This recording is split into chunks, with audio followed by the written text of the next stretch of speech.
What is up, Star Wars fans? This is Darth Watson. In this video, we're going to be talking about my favorite moments in Rogue One, a Star Wars story.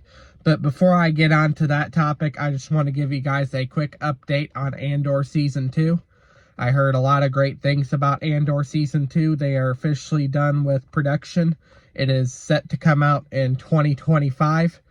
And Tony Gilroy has teased that for the Andor Season 2 is for Andor Season 2 to be much more epic and much better than Season 1. And I know this is nothing new. This isn't something I haven't heard before, but he keeps saying it. So I'm going to trust him on that one. And Andor Season 1 is already awesome, so I have no doubt that Season 2 will be more epic. And it's even setting up the opening scene in Rogue One, a Star Wars story. Now, the other thing I want to talk about is my favorite moments in Rogue One, a Star Wars story. I remember back in 2016, I didn't hear about Rogue One until shortly after The Force Awakens came out, and I didn't know it. It was kind of a surprise to me because I wasn't on YouTube then. I wasn't doing Star Wars content back then when Rogue One came out. And before Rogue One came out, it came out like a surprise because I didn't hear nothing about it until a few months after Star Wars Episode 7 came out. So it felt kind of like a surprise. And my favorite moment would have to be the ending scene where the rebellion is trying to escape and Vader just goes totally badass mode and slaughters a bunch of rebels that are trying to get the plans to Leia. And at the end, we get to see Leia saying that we have hope. Essentially, that we have hope to defeat the Empire and blow up the Death Star. And the whole thing with Jyn Erso and Baylan Erso is that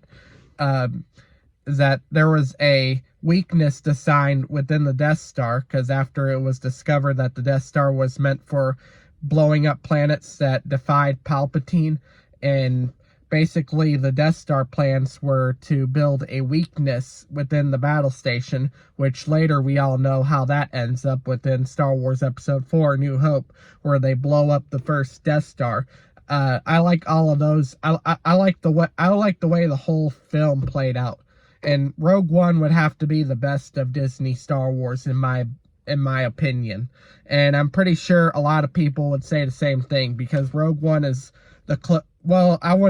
I wouldn't call it the closest to George Lucas Star Wars, but it is Disney's best Star Wars ever since Disney owned Star Wars, ever since Disney bought Star Wars back in 2012 from Lucasfilm. But Rogue One is a really good Star Wars spin-off film, and I do like the Vader scene. I like the Vader scenes, the Director Krennic scenes, and I like all of that. And I like the way that they brought Governor Tarkin back through CGI, even though the actor is dead. The actor who played Tarkin in Episode 4 is dead. But we get to see, the CGI route with Tarkin. And we also see a little bit of Tarkin in Episode 3, Revenge of the Sith, when Vader and Palpatine were watching the first Death Star being under construction. But anyways, that's all I have to say for this video. Do make sure to smash a like, subscribe, comment, and I will catch you all later in another video.